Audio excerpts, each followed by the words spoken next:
Hello दोस्तों, राधे राधे, जय श्री राम। कैसे हैं आप सब? हमें उम्मीद है आप सब बिल्कुल बढ़िया होंगे। तो स्वागत है आपका हमारे चैनल फिल्मी कहानी हमारी ज़ुबानी में। तो आज हम एक्सप्लेन करने वाले हैं सिस्टम मूवी को।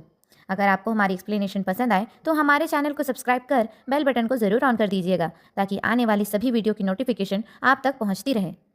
दोस्तों, किसी ने जुर्म किया है या फिर नहीं, इससे कोई फर्क नहीं पड़ता। अगर वह जुर्म साबित किया जा सकता है तो इंसान दोषी है, वरना नहीं। और बस यहीं से शुरू होती है इस कहानी की सबसे खतरनाक लड़ाई, जहां सबसे ज्यादा कीमत सबूतों की होती है, जहां अदालत में आंसू नहीं सिर्फ प्रमाण देखे जाते हैं। एक ऐसा केस जिसमें हर किरदार को छुपा रहा हो।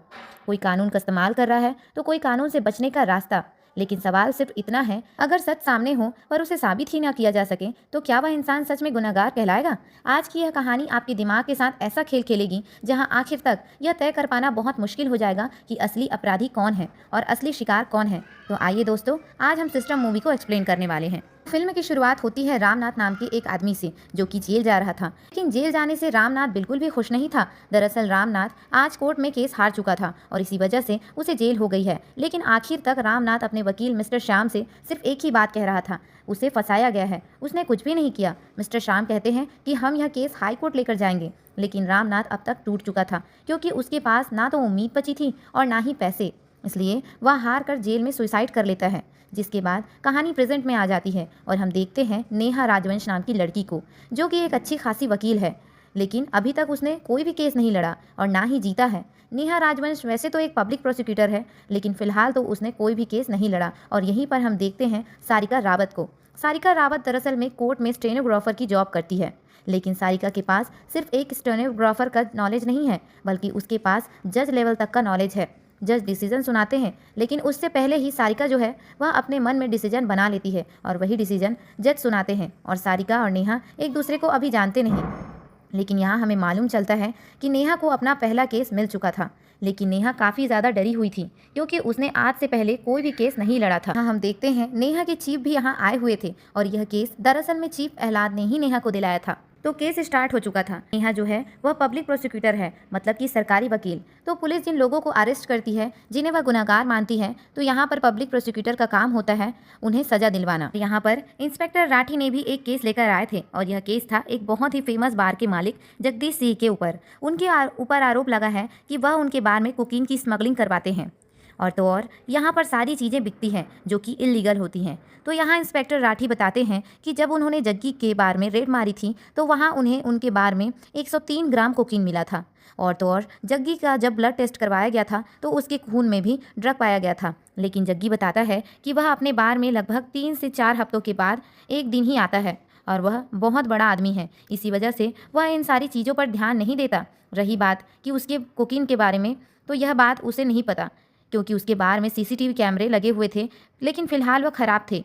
यही सारी बातें यहाँ पर जग्गी के वकील ने कोर्ट में पेश की थी और उन्होंने इंस्पेक्टर राठी से तीखे सवाल भी किए थे। यहाँ पर जग्गी का वकील का कहना था कि जिस जगह पर 103 ग्राम कोकीन पाया गया है उस जगह पर जग्गी था ही नहीं, वह तो बहुत दूर बैठा हुआ था। मतलब कि अगर बार में कोई चुपचाप से कोकीन लाता है और इसके बारे में अगर जग्गी को खबर ही नहीं, तो इसमें उसकी क्या गलती है? और पब्लिक प्रोसिक्यूटर के पास तो कोई एविडेंस भी नहीं है, क्योंकि वहाँ के सीसीटीवी कैमरे बंद थे। तो यहाँ पर जज साहब जो हैं वह नेहा मतलब कि पब्लिक प्रोसिक्यूटर से कहते हैं कि उनके पास 2 से 3 दिन का समय है, वह सॉलिड एविडेंस लेकर आए, इसके बाद ही बात बनेगी। अब जैसे ही नेहा बाहर आती है तो वह तो निराश हो जाती है और थोड़ी देर के बाद यहाँ पर उनके चीफ इलाहाबाद आ जाते हैं और वह कहते हैं कि यह केस तुम्हें देना ही नहीं चाहिए था, क्योंकि यह केस तुम सॉल्व कर ही नहीं पाओगी।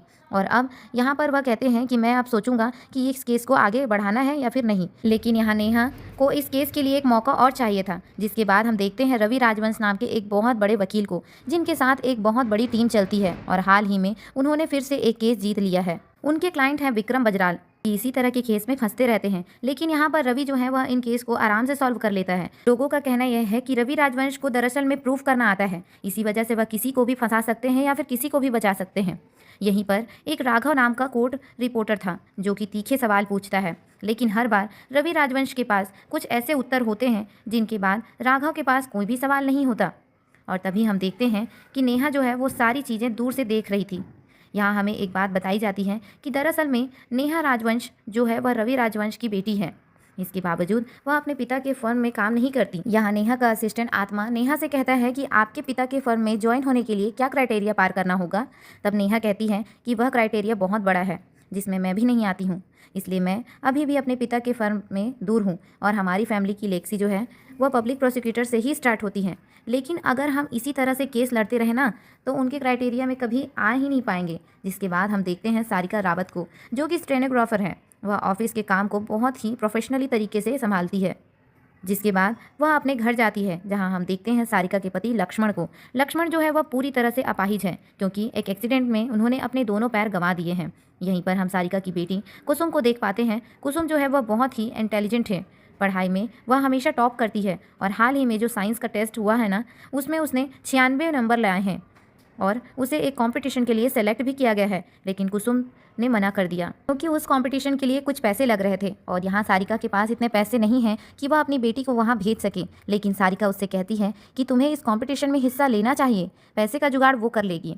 तो मतलब सारिका जो है वह अपनी पूरी फैमिली को खुद संभाल रही है। हालांकि उसके पास पैसे कम हैं, इसके बावजूद वह सारी चीज़ें मैनेज कर रही है। जिसके बाद हम देखते हैं यहाँ नेहा राजवंश को, जो कि सोशल मीडिया पर काफ़ी एक्टिव रहती है। नेहा को इंस्टाग्राम में एक बहुत बड़े इन्फ्लुएंसर इनाया कोठारी जो है वह बहुत पसंद करते हैं। वो एक लग्जरी लाइफ जीती है और इसी वजह से नेहा जो है वह अक्सर उसकी रील्स देखती है रहती है। दूसरी तरफ हम देखते हैं कि रवि राजवंश की फर्म को लगभग 25 साल पूरे हो चुके हैं और इन 25 सालों में उन्होंने आज तक कोई भी केस नहीं हारा है। और रवि के जितने भी क्लाइंट्स हैं वह अब सभी क्लाइंट्स जो हैं रवि के बहुत अच्छे दोस्त बन चुके हैं। इसलिए रवि ने उन सभी को अपनी इस पार्टी में इनवाइट किया गया था। और तभी यहाँ हम देखते हैं नेहा को। नेहा भी यहाँ आ जाती है और यहीं पर हम अक्षय को भी देख पाते हैं, जो उसका बॉयफ्रेंड है। दोनों एक दूसरे से बहुत प्यार करते हैं और अक्षय जो है वह रवि राजवंश की फर्म में ही काम करता है। रवि अक्षय पर काफ़ी भरोसा करता है, क्योंकि वह काफ़ी अच्छा काम करता है। जिसके बाद रवि अपनी बेटी नेहा से बात करते हैं। उन्हें आज के केस के बारे में मालूम चला है कि नेहा ने कुछ कमाल नहीं कर पाई। तब रवि यहाँ पर अपने कुछ ऐसे एक्सपीरियंस नेहा को शेयर करते हैं। साथ ही वो नेहा से कहते हैं कि तुम्हें मेरी फर्म में ज्वाइन करने के लिए एक टास्क को कंप्लीट करना पड़ेगा, जो कि इतना आसान नहीं रहेगा। तुम्हें लगातार 10 केस जीतने होंगे। अगर वह लगातार 10 केस जीत लेगी तो मैं तुम्हें अपनी फर्म में ले लूँगा।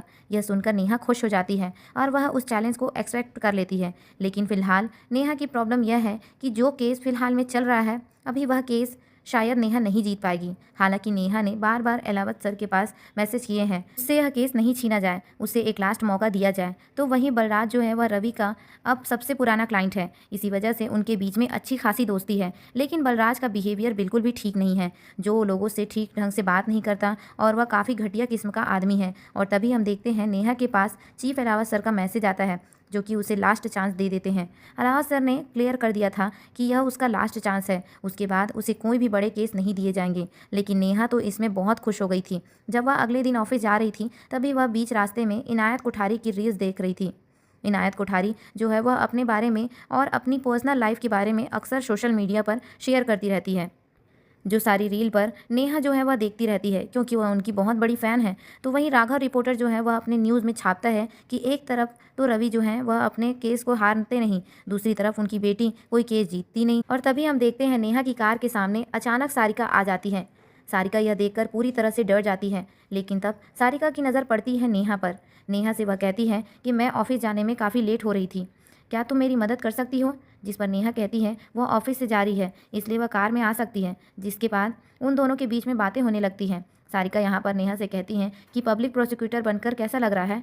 नेहा कहती है कि मेरे पास सारी चीज़ों की स्टडी होती है, नॉलेज है, और रही बात एविडेंस की तो वह भी होते हैं। लेकिन सामने वाला इंसान जिस चीज़ को प्रूव करना चाहता है वह प्रूव करके निकल जाता है और वह कुछ भी डिफेंस नहीं कर पाती। तब सारिका यहाँ पर नेहा को कुछ बातें सिखाती है। वह कहती है कभी कभी अपोजिशन वाले जो हैं वो बहुत सारी बातें छिपाते हैं, उनके बारे में तो हमें नहीं पता, लेकिन जो चीज़ें वह बताते हैं उन्हीं के द्वारा हमें प्रूव करना पड़ता है। ये सारी बातें सुनने के बाद नेहा के दिमाग में बहुत सारी बातें चलने लगती है और अब वो इस केस के पीछे फिर से पड़ चुकी होती है। एक वक्त ऐसा था जब नेहा इस केस के लिए पूरी तरह से हार मान चुकी थी, लेकिन अब वह फिर से तैयार थी। तो कोर्ट में पहुंचने के बाद अब नेहा जो है वह एक अलग तरीके से केस लड़ती है। अपोजिशन वाले वकील को बहुत अच्छे से मालूम था कि नेहा के पास कोई भी एविडेंस नहीं, लेकिन नेहा कहती है कि मैं इस बात से पूरी तरह से अग्री करती हूँ कि जग्गी जो है वह शायद पूरी तरह से क्लीन है।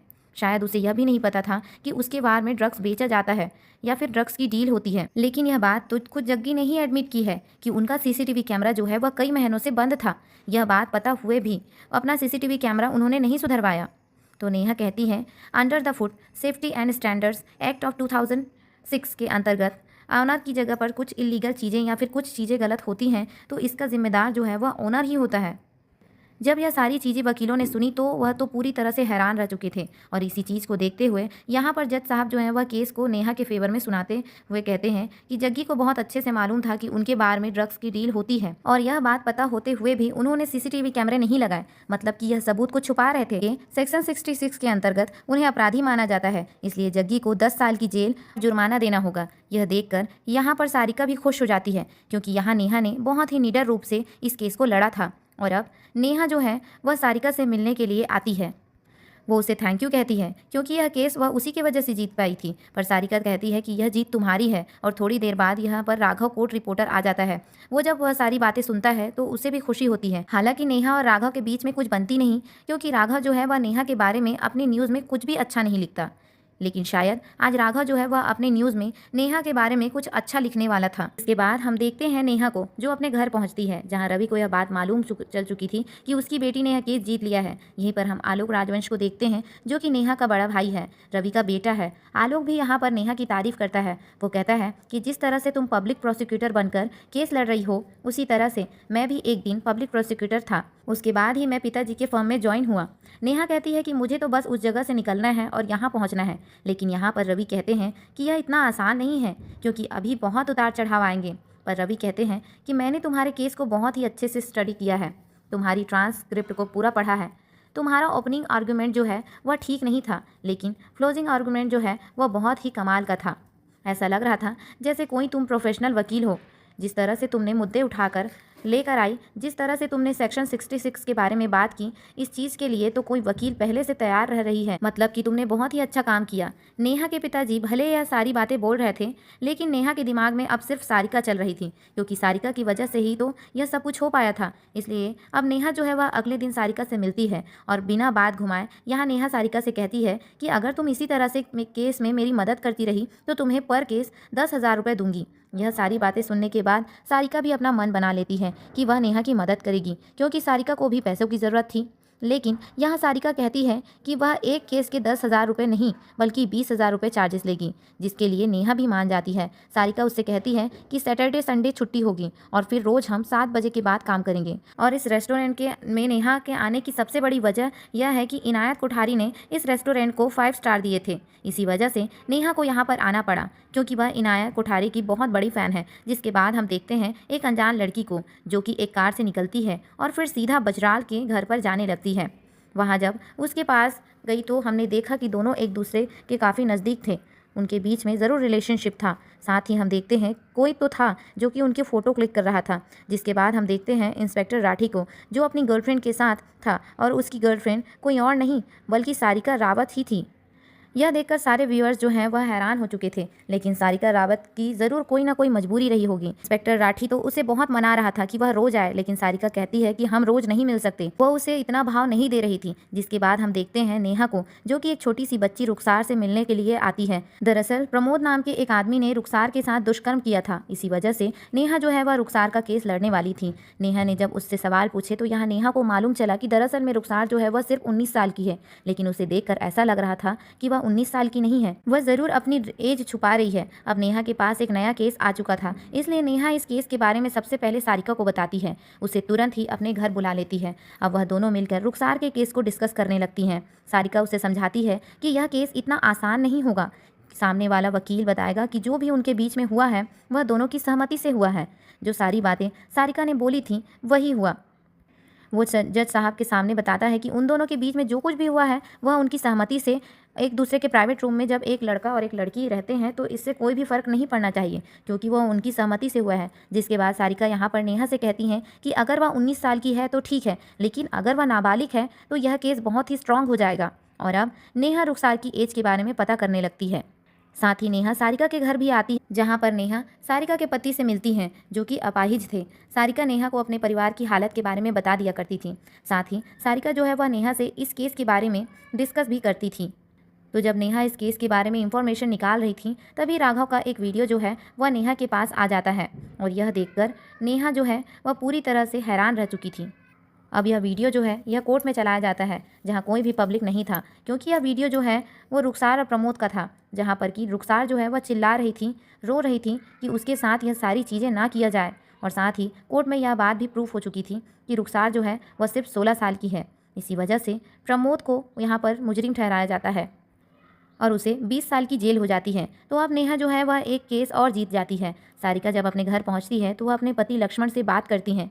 लक्ष्मण यहाँ सारिका से कहता है कि जिस तरह से तुम नेहा की मदद कर रही हो ना, शायद तुम फंस सकती हो। लेकिन सारिका कहती है कि मुझे अच्छे खासे पैसे मिल रहे हैं, पैसे किसे बुरे लगते हैं। साथ ही सारिका जो है वह अपने पति लक्ष्मण के बारे में सोचती है कि उसे धोखा दे रही है, क्योंकि वह राठी के साथ थी। अगले दिन हमें यह पता चलता है कि सारिका जो है वह शक्ति निवास नाम के एक बहुत बड़े बिल्डिंग में रायन नाम के लड़के को कोचिंग दे रही थी, क्योंकि वह गणित में बहुत ही ख़राब है।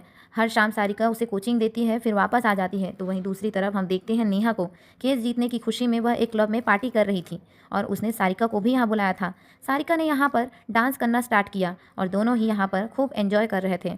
बहुत दिनों के बाद सारिका ने इतना एंजॉय किया था, तो इस तरह से नेहा और सारिका मिलकर काम करने लगते हैं। सारिका नेहा की बहुत मदद करती है और बदले में वह कोर्ट में कमाल कर देती है। मतलब उसने ऐसे ऐसे केस जीते थे जो कि कोई सोच भी नहीं सकता था। इसी तरह से अब वह आगे बढ़ने लगती हैं और उसने लगातार 9 केस जीत लिए थे और अब सिर्फ आखिरी केस जीतना था, जिसके बाद वह उसके पिता के फर्म में ज्वाइन हो सकती थी। जिसके बाद हम देखते हैं बजराल को, जो कि एक एड शूट कर रहा होता है। तभी उसके पास कुछ फ़ोटो आती हैं और उन फ़ोटो को देखने के बाद तो बजराल जो है वह पूरी तरह से हैरान रह चुका था कि आखिरकार उसे कौन ब्लैकमेल कर रहा होता है। दूसरी तरफ हम देखते हैं यहाँ पर सारिका को, जो कि अपने स्टूडेंट रॉयन से कहती है कि आज हम 10 मिनट पहले ही छुट्टी कर देंगे तुम्हारी, इसलिए वह 10 मिनट पहले तुम्हें पढ़ाने के लिए आई है। दूसरी तरफ रवि राजवंश के पास बजराल का एक फ़ोन आता है और वह उसे बताता है कि इन सारे एविडेंस के बारे में कोई उसे ब्लैकमेल कर रहा है, इसलिए वह उसे तुरंत ही अपने पास बुलाता है। तभी रवि राजवंश उसे तुरंत ही मिलने चले जाते हैं और जब नेहा अपने घर आती है तभी एक ब्रेकिंग न्यूज़ चलाई जाती है। तब पता चलता है कि दरअसल में इनाया कोठारी ने आत्महत्या कर ली होती है।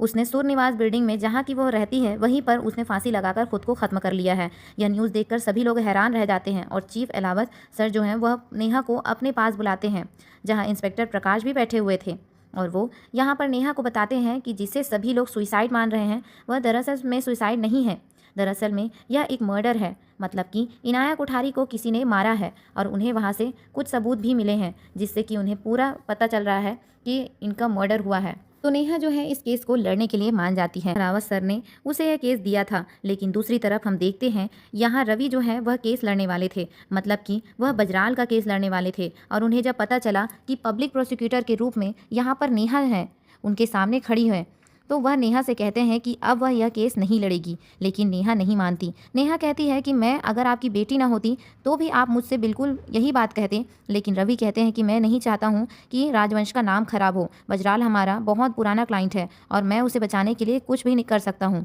मैं वहाँ प्रूव कर दूंगा कि उसने कुछ नहीं किया है, जो कि उसने सचमुच ही नहीं किया है। तो यहाँ उनके बीच में झगड़ा हो जाता है और अगले दिन नेहा जो है वह उनका घर छोड़ देती है। वह अपने पिता के घर को छोड़ जा रही थी, अपनी माँ से अलविदा कह रही थी। उसकी आंखों में आंसू थे जो सिर्फ अपने पिता के लिए नहीं बल्कि अपनी माँ के लिए भी थे, क्योंकि आज तक ऐसी सिचुएशन तो कभी नहीं आई थी कि उसे अपना घर छोड़ना पड़े। नेहा जो है वह सारिका की मदद लेती है। सारिका उसे एक ऐसी जगह पर ले जाती है जो कि काफ़ी कंफर्टेबल है, जहाँ पर कि नेहा जो है वह आराम से रह सकती है। नेहा अब स्टडी करने लगती है और तो और इंस्पेक्टर प्रकाश की मदद भी लेने लगती है। इंस्पेक्टर प्रकाश उसे हर एक एविडेंस को देते हैं। उन्हें इनाया कोठारी के रूम में भी एक ग्लास मिला जिसमें फिंगरप्रिंट्स जो हैं वह बजराल से मैच खाते हैं और उन्हें वहाँ इनाया कोठारी और बजराल की कुछ फ़ोटोज़ भी मिली हैं। और रही बात सीसीटीवी कैमरे की, तो बजराल जो है वह उसे दिन इनाया कोठारी के बिल्डिंग में गए थे। तो ये सारी चीज़ें देखने के बाद तो ऐसा ही लग रहा था कि यह केस बिल्कुल सिंपल है। लेकिन दूसरी तरफ रवि राजवंश जो है वह बजराल से पूछताछ कर रहे थे। बजराल बताता है कि कुछ फ़ोटो जो है वह लीक हुई थी और जिस भी इंसान ने यह फ़ोटो क्लिक की है उसे ब्लैकमेल कर रहा था और वह उसे बिल्डिंग में बुलाता भी है। उसने बहुत देर तक उनका इंतज़ार किया लेकिन वह नहीं पहुंचा। यह बजराल साफ साफ कह देता है कि उसका और इनाया कोठारी का अफेयर था, लेकिन उसने उसका मर्डर नहीं किया। यह बात एकदम क्लियर है। दूसरी तरफ हम देखते हैं कि नेहा और सारिका आपस में बात कर रहे थे। नेहा कहती है कि कोर्ट में उसे बताना है कि बजराल और इनाया कोठारी का आपस में संबंध था, लेकिन यह बात वह प्रूफ कैसे करेगी उसे बिल्कुल भी नहीं पता। आगे हम देखते हैं कि अब सारिका जो है वह इंस्पेक्टर राठी के बार फिर से घर पर जाती है। दोनों शादीशुदा हैं, इसलिए वह पर सारिका उसे कह देती है कि अब हम आगे से नहीं मिलेंगे, जो सुनकर इंस्पेक्टर राठी को बुरा लगा लेकिन सारिका को इससे कोई भी फर्क नहीं पड़ता और वह चली जाती है इंस्पेक्टर राठी के मोबाइल से उसका नंबर डिलीट करके। तो अब कोर्ट की हियरिंग स्टार्ट हो जाती है, जहां पर कि रवि राजवंश भी पहुंच चुके थे और नेहा भी पहुंच चुकी थी। सभी को ऐसा लग रहा था कि यह केस रवि राजवंशी जीतने वाले हैं। तो वह यहाँ पर सबसे पहले तो जज साहब के सामने बेड की डिमांड होती है। रवि राजवंश ने यहाँ पर कुछ ऐसे फैक्ट लाकर आए थे, नेहा उनके सामने कुछ भी नहीं बोल पाई और आराम से यहाँ पर बजराल को बेल मिल जाती है। अब कोर्ट से बाहर निकलने के बाद ही रवि यहाँ पर अपनी बेटी से बात करने की कोशिश करते हैं, लेकिन नेहा जो है वह उनसे कुछ भी बात नहीं करती। रवि समझ चुके थे कि उनकी बेटी जो है उनसे बहुत गुस्सा है। जिसके बाद रवि राजवंश जो है वो अक्षय से कहते हैं कि उस नंबर के बारे में पता चला जिससे कि बजराल को ब्लैकमेल किया जा रहा था। तो अक्षय बताता है कि हमने उस मोबाइल के बारे में पता किया, जो कि फिलहाल तो बंद है, पर यह मोबाइल अब्दुल्ला शेख नाम के आदमी के ऊपर रजिस्टर्ड है। लेकिन उसने बताया कि उसका यह मोबाइल जो है वह 1 साल पहले गुम हो चुका था। दूसरी तरफ यहाँ पर नेहा और प्रकाश इंस्पेक्टर जो है वह सिर्फ निवास बिल्डिंग में जाते हैं, जहाँ पर इनाया कोठारी रहती थी। इनाया कोठारी जो है वह एक 8th फ्लोर पर रहती थी। तो वही बजराल को उस ब्लैकमेल में 20 फ्लोर पर बुलाया जाता है। सीसीटीवी में साफ दिखाया गया था कि यह भी पता चला है कि 5:30 से 5 बजे तक बजराल को यहाँ पर रुका था, लेकिन अगर वह लिफ्ट से जाता है तो पकड़ा जाता है, इसलिए वह इमरजेंसी सीढ़ियों का यूज़ करता है और सीधा 8वें फ्लोर पर चला जाता है, जहाँ पर कि इनाया कोठारी रहती है। वहाँ उसने उसे मारा है और फिर से 20वें फ्लोर पर गया है, फिर लिफ्ट से वापस आया है। लेकिन नेहा को यह सब कुछ ठीक नहीं लग रहा था, क्योंकि बजराल जो है वह इतना फिट आदमी नहीं है कि वह सीढ़ियों से 8th फ्लोर तक चला जाए और इनाया का मर्डर करके वापस आ जाए। क्योंकि जब यह सीसीटीवी कैमरे में दिखाई दिया गया था तब वह बहुत ही रिलैक्स लग रहा था। अब वह पता करके आखिरकार इस बिल्डिंग में एक घर कितने का आता है, और जब पता किया जाता है तो मालूम चलता है कि एक घर जो है वह 4 करोड़ का आता है। और इनाया कोठारी इतनी बड़ी इन्फ्लुएंसर तो नहीं थी कि वह 4 करोड़ का घर इतनी बड़ी बिल्डिंग में भी ले। नेहा को लगा कि बजराल को ब्लैकमेल करने वाला इंसान कोई और नहीं बल्कि इनाया कोठारी ही थी, और बदले में उसने उससे बहुत कुछ मांगा था। और अब कोर्ट की हियरिंग स्टार्ट होती है, जहां पर नेहा बताती है कि इनाया कोठारी और बजराल के बीच में अफेयर था, लेकिन बजराल का एक और अफेयर था जिसके बारे में इनाया कोठारी को मालूम चल गया था। इसी वजह से वह यहाँ पर बजराल को ब्लैकमेल कर रही थी और शायद उसने कोई बड़ी रकम मांगी थी, लेकिन बजराल को शायद इतनी बड़ी रकम नहीं देनी पड़े, इसलिए उसने इनाया कोठारी को मना कर दिया। तब इनाया कोठारी ने बजराल को ब्लैकमेल करना स्टार्ट कर दिया, और जब इनाया कोठारी नहीं रुकी तो बजराल ने सीधा सूर्य निवास पहुंचा और वहां जाकर उसे मार दिया, क्योंकि उसी दिन सीसीटीवी फुटेज हमारे पास है। सूर्य निवास में बजराल जो है वह पाया गया है। तो यहाँ पर रवि कहते हैं कि बजराल के अक्सर अफेयर होते रहते हैं, लेकिन वह इनाया कोठारी को नहीं जानते, उनका कनेक्शन कभी नहीं हुआ था। लेकिन बजराल का किसी और लड़की के साथ अफेयर था, यह बात शायद किसी को मालूम चल चुकी थी और इसी वजह से वह उसे ब्लैकमेल कर रहा था। उसी ब्लैकमेलर ने बजराल को उस बिल्डिंग में बुलाया था। लेकिन रवि कहता है कि नेहा कह रही है कि वह मर्डर वह बजराल नहीं किया है। बजराल अगर यह मर्डर करता है तो यहाँ पर कोई भी सबूत नहीं रहते, कि बजराल इतना छोटी सोच का और कम दिमाग का नहीं है, और ना ही वहाँ पर उस लड़की और बजराल की फोटो रहती। बजराल को ब्लैकमेल करने वाला और इनाया कोठारी को मारने वाला व्यक्ति एक ही है। तो केस जो है वह काफ़ी कॉम्प्लिकेटेड होता जा रहा था, क्योंकि रवि जो है वह यहाँ पर प्रूफ कर देंगे कि बजराल ने कुछ भी नहीं किया। लेकिन यहाँ इंस्पेक्टर प्रकाश जो है वह इनाया कोठारी के बारे में बताते हैं कि इनाया कोठारी के पास 2016 से पहले तक सिर्फ 3 लाख थे। अगले 2 हफ्ते में ही उनसे 4 करोड़ का एक बहुत बड़ा फ्लैट खरीदा गया था, जो कि सूर्य निवास बिल्डिंग में ही मौजूद है। तब यहाँ पर नेहा जो है वह ट्विस्टर बार के पास बारे में बताती है कि आखिरकार वहाँ पर क्या हुआ था। जिसके बाद हम देखते हैं नेहा जब इन्वेस्टिगेशन कर रही होती है, स्टडी कर रही होती है, तभी यहाँ पर अक्षय आ जाता है। अक्षय को देखकर नेहा बहुत खुश हुई, क्योंकि वह दोनों बहुत दिनों के बाद मिले थे और अक्षय नेहा को बहुत मिस कर रही थी। इसी वजह से वह एक दूसरे के साथ रात बिताते हैं। लेकिन जब अगली सुबह नेहा की नींद खुलती है तो उसने देखा कि अक्षय उसके पास नहीं है। अब यहाँ नेहा देखती है कि अक्षय को तो रवि ने भेजा है और वह यहाँ पर इंफॉर्मेशन कलेक्ट करने के लिए आया था। यह देखकर नेहा पूरी तरह से हैरान रह चुकी थी।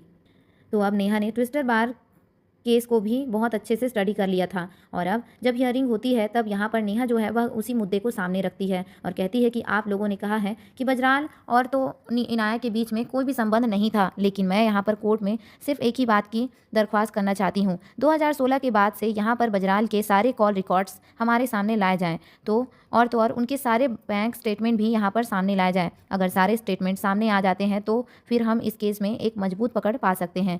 फिर बहुत अच्छे से मालूम है कि अगर यह सारे स्टेटमेंट इस कोर्ट में सबमिट कर दिए जाएँ तो कोई ना कोई प्रॉब्लम आ सकती है, लेकिन वह फँस चुके थे, इसलिए उन्हें यहाँ पर नेहा की बात माननी पड़ी। तो नेहा जब इस केस पर स्टडी कर रही थी तब उसने ट्विस्टर केस के बारे में अब डीपली पढ़ना स्टार्ट किया और उसे मालूम चला कि उस केस से जितने भी लोग जुड़े हुए हैं वह सारे केस जो हैं वह नेहा को मिले हैं।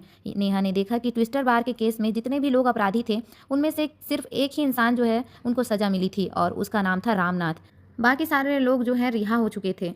उन सभी के केस जो हैं वह नेहा के पास ही आए थे। नेहा ने उन सभी लोगों को सज़ा दिलवाई थी। हाल ही में इसके बारे में नेहा ने सारिका से बात की, लेकिन सारिका कहती है कि शायद यह महज इत्तेफाक हो सकता है। पहले भी ऐसा बहुत लोगों के साथ हो चुका है। तब आलोक राजवंश ने सारे स्टेटमेंट निकाल लिए और सारे लोग कॉल लॉग और उसके बैंक स्टेटमेंट भी निकाल लिए थे। वो यहाँ पर रवि राजवंश मतलब अपने पिता को दिखाता है और एक स्टेटमेंट से में तो सब कुछ क्लियर हो चुका था। मतलब कि यह क्लियर हो चुका था कि इनाया कोठारी और बजराल के बीच में संबंध थे, उनके बीच में ट्रांजैक्शन भी हुए थे। मतलब एक एविडेंस अगर बाहर आ जाता है तो वह इस केस को हार जाएंगे, इसलिए यह एविडेंस जो है वो नेहा तक नहीं पहुंचना चाहिए। लेकिन वो यहाँ पर एक छोटी सी चाल चलते हैं। उन्हें तो इन सारे एविडेंस में सिर्फ एक पेज को छिपाना था, इसलिए वो नेहा के पास छोटे छोटे एविडेंस भेज देते हैं। वो उनके पास इतने सारे बॉक्स भर के एविडेंस भेजते हैं जिन्हें शायद वह पूरी तरह से चेक भी नहीं कर पाएगी, और फिर इतने सारे एविडेंस में से एक पेज इधर उधर हो सकता है।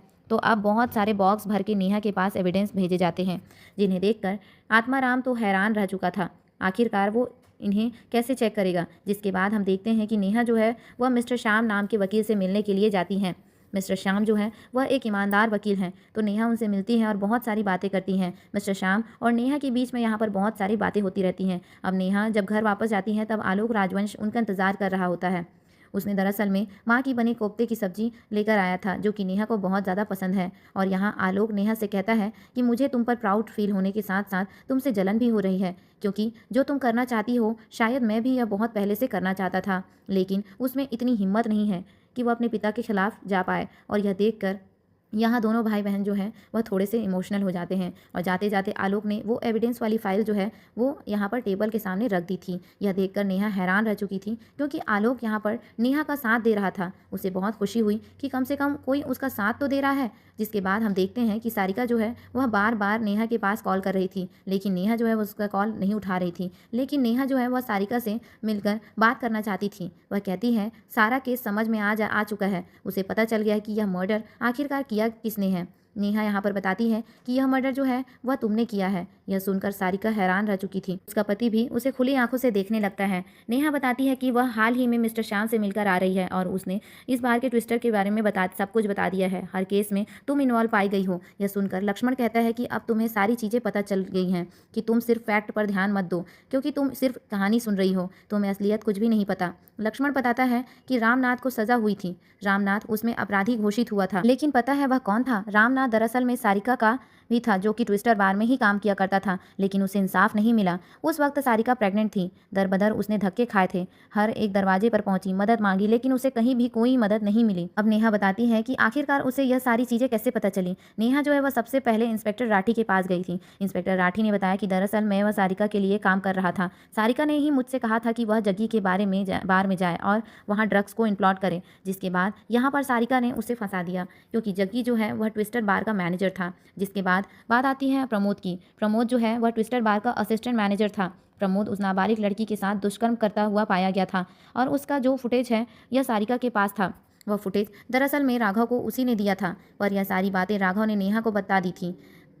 इसी वजह से नेहा को सारिका के ऊपर डाउट होता जा रहा था। और रही बात तुम्हारी, तो तुम उस बिल्डिंग में हमेशा जाती आती रहती हो, क्योंकि रायन नाम का बच्चा जो है उसी बिल्डिंग में रहता है और उसे तुम कोचिंग पढ़ाने जाती हो। तब सारिका जो है वह सारी चीज़ें सच सच बताने लगती हैं। वह कहती है 2016 में ट्विस्टर नाम के एक बार था, जिसका मालिक जो है वह बजराल था। उसका मैनेजर था जक्की और असिस्टेंट मैनेजर के रूप में प्रमोद काम करता था। उसी बार में मेरा भाई रामनाथ और मेरे पति मतलब कि लक्ष्मण भी काम किया करते थे। एक दिन रामनाथ ने जग्गी से कहा कि फायर एग्जिट डोर पर टेबल लगाना सही नहीं है, लेकिन जग्गी नहीं माना और उसने फायर एग्जिट डोर पर टेबल लगा दिया था। लेकिन कुछ ही देर के बाद यहाँ पर ट्विस्टर बार में आग लग जाती है और हर जगह आग फैलने लग गई थी। और अब क्योंकि फायर एग्जिट डोर पर टेबल लगा हुआ था, इसी वजह से कोई भी इंसान बाहर नहीं जा पाया था। इसी बार में यहीं पर इनाया कोठारी भी मौजूद थी। रामनाथ ने उसकी मदद की थी और उसे बचा लिया था। इन सब में गलती जो है वह जग्गी की थी, लेकिन जग्गी ने अपनी गलती नहीं मानी, बल्कि उसने यह सारी गलती जो है वह रामनाथ के ऊपर डाल दी थी और रामनाथ को फंसा दिया था। जबकि इसी राग में रामनाथ और लक्ष्मण ने बहुत सारे लोगों को बचाया था। लक्ष्मण ने यहीं पर अपने दोनों पैर खोए थे। जब यह केस आगे बढ़ा तो बजराल ने सारे आई विटनेस खरीद लिए थे। वहाँ पर जितने भी लोग थे उन सभी लोगों को पैसे देकर चुप करा दिया गया था। सिर्फ आखिर में एक ही इंसान बची थी और वह थी इनाया कोठारी। उस वक्त कुसुम जो है वह सारिका के पेट में थी। इनाया कोठारी ने उसकी भी कसम खा करके कोर्ट में झूठी गवाही दे दी थी। आया कि फायर एग्जिट डोर के सामने टेबल लगाने के लिए रामनाथ ने कहा था। यह देखकर सभी लोग हैरान रह चुके थे, क्योंकि यहाँ पर इनाया कोठारी जो है वह बदल गई थी, जिससे कि रामनाथ को जेल हो गई और फिर हार कर यहाँ पर रामनाथ ने खुद की जान ले ली। जब यहाँ इनाया कोठारी ने झूठी गवाही दी, उसके अगले 2 हफ्ते के बाद उसके बैंक अकाउंट में 4 करोड़ आए और उसने वह फ्लैट खरीद लिया। तो इतने सालों के बाद भी सारिका को इंसाफ नहीं मिला था, इसलिए उसने सोची समझी प्लानिंग स्टार्ट की। बजराल जिस भी लड़की के साथ मिलता उन सारी लड़कियों की जानकारी यहाँ पर सारिका को पता रहती, इसलिए उसने कुछ फोटोज क्लिक की और उसी से उसने ब्लैकमेल करना स्टार्ट कर दिया। लेकिन इससे तुम साबित यह नहीं कर सकती हो कि इनाया कोठारी को मैंने ही मारा है। तब नेहा कहती है कि मैं इसे बहुत अच्छे से साबित कर सकती हूँ कि इन सब के पीछे तुम ही हो, क्योंकि सूर्य निवास में तुम एक लड़की को कोचिंग पढ़ाने के लिए जाती हो। उस दिन तुम कोचिंग पढ़ाने के लिए गई थी, लेकिन तुमने अपने स्टूडेंट रॉयन से कहा था कि आज 10 मिनट पहले ही छुट्टी कर देंगे। जब तुमने रॉयन की 10 मिनट पहले छुट्टी की तो सबसे पहले तुम इनाया कोठारी के फ्लैट में जा पहुंची थी।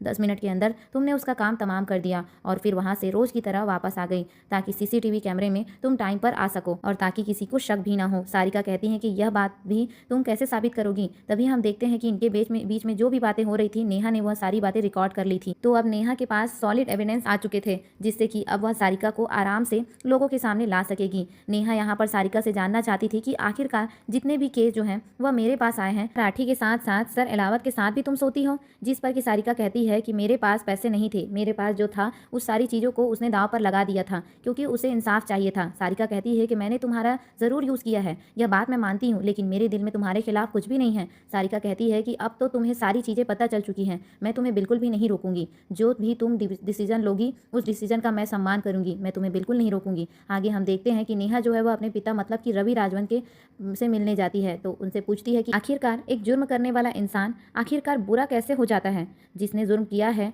तो उसे सज़ा मिलनी चाहिए ना। तो यहाँ पर रवि कहते हैं कि किसी ने जुर्म किया है या फिर नहीं, इससे कोई फ़र्क नहीं पड़ता। अगर तुम साबित कर सकते हो तो सामने वाला दोषी है, वरना नहीं। नेहा अपने पिता की बातों को समझ जाती है, लेकिन फिर भी उसे कन्फ्यूज़न तो था कि आखिरकार वो किसकी साइड ले। अपराध तो दोनों ने ही किया है, तो किसको चूज़ करना चाहिए? किसे बचाना है, किसे सज़ा दिलवाना है और किसे इंसाफ दिलवाना है? यहाँ पर सारिका बहुत डरी हुई थी। उसे ऐसा लग रहा था कि शायद नेहा जो है वह उसका नाम ले लेगी। और अब कोर्ट की हियरिंग स्टार्ट होती है। कटघरे में यहाँ बजराल को बुलाया जाता है। बजराल अपने बयान से नहीं पलटता। वह हमेशा एक ही बात कह रहा था, वो इनाया कोठारी को नहीं जानता, उन दोनों के बीच में कोई भी कनेक्शन नहीं है और वह एक दूसरे को के साथ कभी नहीं मिले। लेकिन यहाँ पर नेहा जो है वह कुछ सॉलिड एविडेंस लेकर पेश करती है। जो एविडेंस आलोक ने निकाले थे, ट्रांजैक्शन और स्टेटमेंट वाले एविडेंस, वो सारे एविडेंस अब नेहा के पास आ चुके थे और नेहा ने यह सारे एविडेंस पेश कर दिए थे, जिसमें मेंशन है कि बजराल और इनाया के बीच में कनेक्शन है और उनके बीच में ट्रांजैक्शन भी हुए थे। नेहा की क्लोजिंग स्टेटमेंट सुनने के बाद यहाँ पर जज साहब अपना फैसला सुनाते हैं और कहते हैं कि बजराल जो है वह आरोपी पाया जाता है। इसी वजह से उसे 20 साल की जेल और 1 लाख रुपए का जुर्माना देना पड़ेगा। जब यह फाइनल रिजल्ट यहाँ सारिका ने सुना तो उसकी आंखों में से आंसू दिखाई देने लगे, क्योंकि उसे इंसाफ मिल चुका है। यहाँ पर नेहा भी बहुत खुश हो चुकी थी। यहाँ एक और इंसान खुश हुआ था, उसका नाम था रवि राजवंश।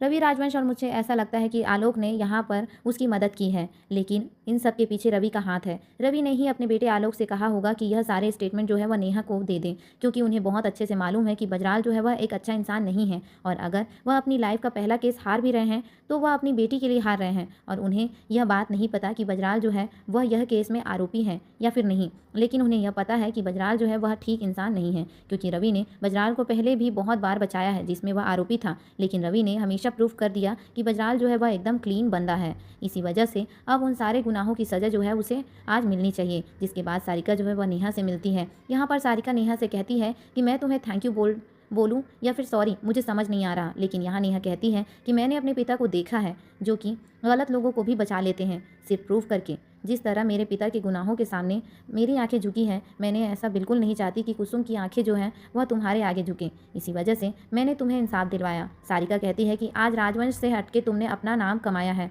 मैं हमेशा तुम्हें याद रखूंगी। यहाँ पर नेहा की आंखों में भी आंसू थे। दूसरी तरफ हम देखते हैं कि नेहा ने अपने पिता का राजवंश लीगल फर्म ज्वाइन किया, जहाँ वह अपने भाई के साथ काम करती है, जहाँ आत्माराम आज भी उनका असिस्टेंट है। और इसी के साथ यह फिल्म यहीं पर समाप्त हो जाती है। उम्मीद करती हूँ आपको यह वीडियो पसंद आई होगी। अगर आपको यह वीडियो पसंद आई होगी तो वीडियो को लाइक कर चैनल को जरूर सब्सक्राइब कर लीजिएगा और बेल बटन को भी ऑन कर दीजिएगा, ताकि आपको नई और फ्रेश कंटेंट ऐसे ही मिलते रहें। तब तक के लिए थैंक यू। राधे राधे।